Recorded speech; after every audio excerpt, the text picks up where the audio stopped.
INS Imphal की commissioning के शुभ अवसर पर आप सभी के बीच उपस्थित होकर मुझे अत्यंत गौरव की अनुभूति हो रही है। आईएनएस इंफाल का भारतीय नौसेना में शामिल होना रक्षा क्षेत्र में भारत की आत्मनिर्भरता का यह जीता जागता प्रमाण है। यह राष्ट्रीय सुरक्षा के प्रति एमडीएल एवं नेवी की कमिटमेंट और इसके निर्माण में शामिल सभी स्टेक होल्डर्स की कठिन मेहनत, लगन और समर्पण को भी दर्शाता है। आईएनएस इंफाल की कमीशनिंग भारत की नौसैनिक शक्ति को और मजबूती प्रदान करेगा, ऐसा मेरा पक्का विश्वास है। साथियों, आईएनएस इंफाल की विशेषताओं पर यदि हम गौर करें तो हम पाएंगे कि इसका खुद का नाम इंफाल के नाम पर रखा गया है, जो नॉर्थ ईस्ट की ग्लोरी को प्रदर्शित करता है। इसका सैंक्शन दिल्ली में हुआ, जो उत्तर भारत में है। जिस प्रोजेक्ट के अंतर्गत आईएनएस इंफाल आता है, उस 15B प्रोजेक्ट में देश के 4 बड़े शहर यानी विशाखापट्टनम, मुर्मुगांव, इंफाल और सूरत के नाम आते हैं। आईएनएस इंफाल खुद विशाखापट्टनम क्लास के अंतर्गत आता है, जो दक्षिण भारत को रिप्रेजेंट करता है। इसे बनाया गया है मझगांव डाक शिप बिल्डर्स के द्वारा, जो मुंबई यानी पश्चिमी भारत में है। तो यह कहा जा सकता है कि उत्तर दक्षिण, पूर्व पश्चिम, हर जगह का प्रताप आईएनएस इंफाल में शामिल है, जो भारत की एकता और अखंडता को दर्शाता है। साथियों, मेरी दृष्टि से आईएनएस इंफाल की सबसे बड़ी विशेषताओं में से एक है उसका पूरी तरह से भारत में ही कंसेप्चुअलाइज्ड, डिजाइन और कंस्ट्रक्टेड होना।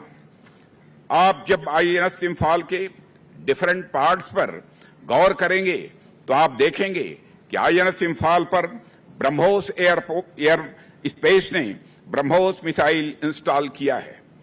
इस पर टॉर्पीडो ट्यूब लॉन्चर्स को एलएनटी ने इंस्टॉल किया है।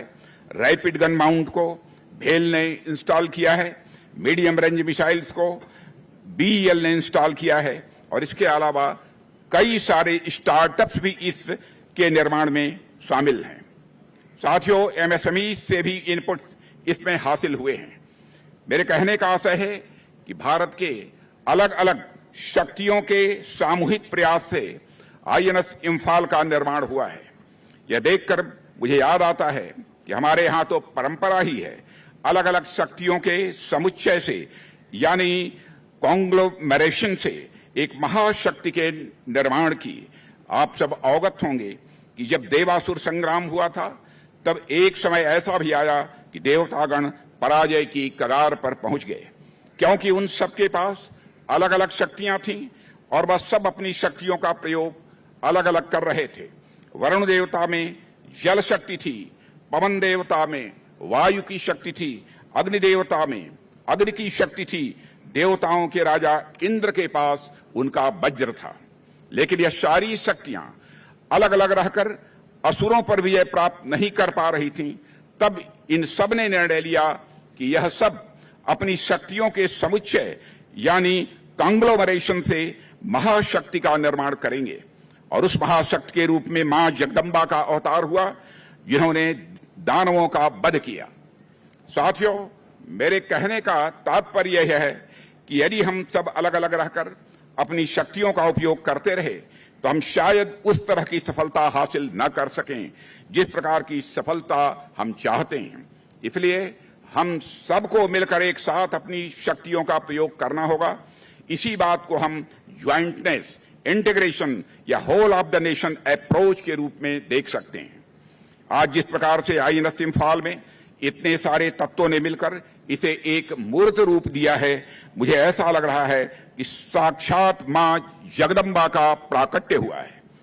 इसलिए इस देश का कोई भी वर्ग हो, किसान से लेकर मजदूर तक, डॉक्टर से लेकर इंजीनियर तक, साइंटिस्ट टेक्नीशियन से लेकर वॉरियर्स तक, सबको एक साथ मिलकर काम करना होगा ताकि हमारा देश महाशक्ति बनने की ओर तेजी से अग्रसर हो सके।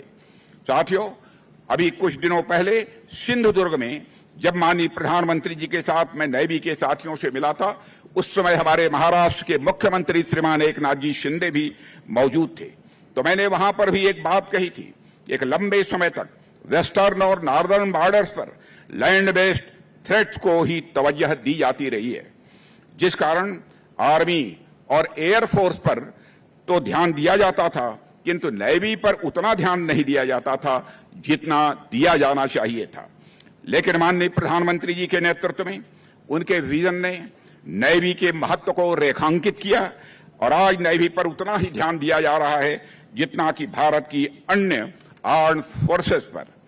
साथियों, इसी संदर्भ में आगे बढ़ते हुए मैं आपसे एक बात और करना चाहूंगा। कभी कभी मुझे ऐसा लगता है कि इंटरनेशनल ट्रेड की दृष्टि से देखा जाए तो भारत एक आइलैंड कंट्री है। अब आपके मन में निश्चित रूप से यह प्रश्न उठ सकता है कि भारत आइलैंड कंट्री कैसे हो गया। आप सब ज्योग्राफी के बारे में अच्छी तरह जानते हैं और ज्योग्राफी मुख्यतः दो प्रकार का होता है, एक तो फिजिकल ज्योग्राफी और दूसरा ह्यूमन ज्योग्राफी। फिजिकल ज्योग्राफी के अंतर्गत पहाड़, पठार, नदियां इत्यादि आते हैं तथा ह्यूमन ज्योग्राफी के अंतर मनुष्य का समाज और उसकी राजनीतिक तथा आर्थिक व्यवस्था आती है। फिजिकल ज्योग्राफी के अनुसार यदि आप देखें तो भारत के उत्तर में उसके लैंड बॉर्डर्स हैं तो दक्षिण में समुद्र है। लेकिन ह्यूमन ज्योग्राफी के अनुसार यदि देखा जाए और उसमें भी यदि आप अपना ध्यान हम इंटरनेशनल ट्रेड की ओर केंद्रित करें तो हम पाएंगे कि भारत और दुनिया के बीच जो गुड्स का ट्रेड होता है उसका बहुत बड़ा हिस्सा लैंड बॉर्डर्स की ओर से नहीं बल्कि समुद्र से होकर गुजरता है। तो साथियों, यदि आप ह्यूमन ज्योग्राफी के इंटरनेशनल गुड्स ट्रेड के पर्सपेक्टिव में देखें तो उत्तर में हिमालय के कारण और वेस्ट में पाकिस्तान के शत्रुतापूर्ण व्यवहार के कारण वहां से हमारा ट्रेड ज्यादा नहीं हो पाता। हमारा ज्यादातर गुड्स ट्रेड समुद्र से होकर आता है। इसलिए ह्यूमन ज्योग्राफी के इंटरनेशनल गुड्स ट्रेड पर्सपेक्टिव को ध्यान में रखकर यदि हम चलें तो भारत हमें एक आइलैंड के रूप में दिखाई देता है। अब चूंकि हम ट्रेड पर्सपेक्टिव से आइलैंड कंट्री हैं और हमारे नेशनल इंटरेस्ट में हमारे ग्लोबल ट्रेड का एक बहुत बड़ा महत्व होता है, इसलिए हमारे लिए जरूरी हो जाता है हम अपनी स्ट्रांग नेवल कैपेबिलिटी को डेवलप करें। साथियों, हम सब जानते हैं युद्ध जो होता है बस सामान्यतः दो सेनाओं के बीच होता है। एक सेना विजय हासिल करती है और दूसरी सेना को पराजय का सामना करना पड़ता है।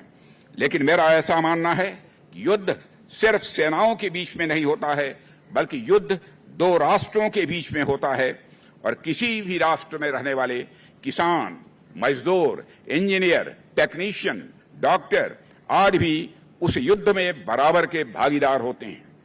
यदि किसी किसान के पैदा किए अन्न को खाकर फौजी, हमारा बहादुर फौजी यदि युद्ध लड़ने जा रहे हैं और जंग जीत रहे हैं, यह जीत देश के किसानों की भी जीत होती है।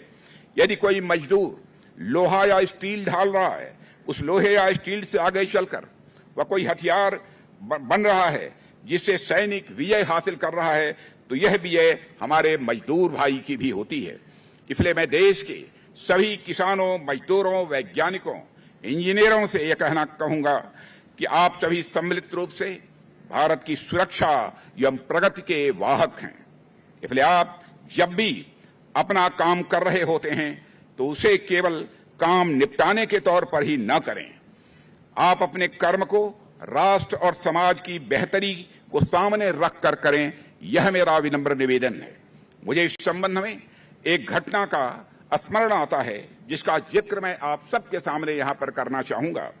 यह कहानी है 3 मजदूरों की जो किसी जगह पत्थर तोड़ रहे थे। एक राहगीर उन मजदूरों को बगल से गुजर रहा था। राहगीर ने मजदूरों से बारी बारी पूछा कि वो क्या कर रहे हैं। पहले मजदूर ने कहा कि वह पत्थर तोड़ रहा है। दूसरे मजदूर ने कहा कि वह अपने परिवार का पालन पोषण करने के लिए काम कर रहा है। तीसरे मजदूर ने बड़ा ही खूबसूरत जवाब दिया और उसने कहा कि वह पत्थर को एक आकृति दे रहा है जिससे वह एक विराट और सुंदर मंदिर के निर्माण में अपना एक योगदान दे रहा है। अब साथियों, यहां ध्यान देने वाली बात यह है कि तीनों मजदूर एक ही काम कर रहे थे, पत्थर तोड़ने का, लेकिन उनका नजरिया कितना अलग अलग था। इसी प्रकार जब हमारे किसान, मजदूर, वैज्ञानिक, इंजीनियर काम कर रहे होते हैं तो यह बात निकलकर सामने आती है कि आप काम तो अपना अपना ही कर रहे होते हैं, पर आपका नजरिया क्या होता है, आपकी भावना क्या होती है, यह डिसाइड करता है कि आपके राष्ट्र का भविष्य कैसा होगा। यहां हम सब अपने साइंटिस्ट, इंजीनियर्स, लेबरर्स की नेशनल स्पिरिट से अच्छी तरह वाकिफ हैं। यह सभी लोग जो पर्दे के पीछे रहकर हमारी सेनाओं की मजबूती के लिए प्रयासरत हैं, यह लोग इस तरह से हमारे सैनिकों के समान ही हैं। इसलिए मैं आज इस मंच से कहना चाहता हूं कि आईएनएस इम्फाल की नौसेना में कमीशनिंग पर एमडीएल के सभी इंजीनियर्स, टेक्नीशियंस और जितने भी हमारे मजदूर भाई हैं वह सभी बधाई के पात्र हैं। तहे दिल में उनको अपनी तरफ से हार्दिक बधाई देता हूं।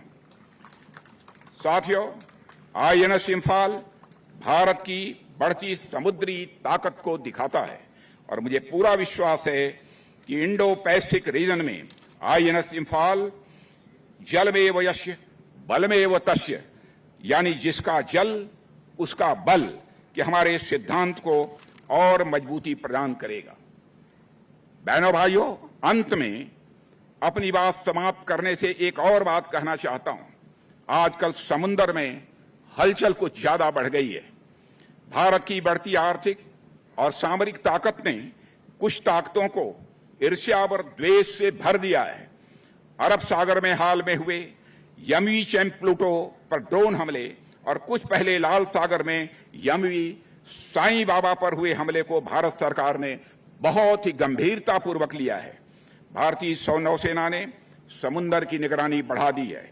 जिन्होंने भी इस हमले को अंजाम दिया है उन्हें हम सागर तल से भी ढूंढ निकालेंगे और उनके खिलाफ कठोर कार्रवाई की जाएगी। मैं यह आपको आश्वस्त करना चाहता हूं। साथियों, भारत पूरे इंडियन ओशन रीजन में नेट सिक्योरिटी प्रोवाइडर की भूमिका में है। हम सुनिश्चित करेंगे कि इस इलाके में होने वाले समुद्री व्यापार सागर से उठकर आसमान की बुलंदियों तक पहुंचे।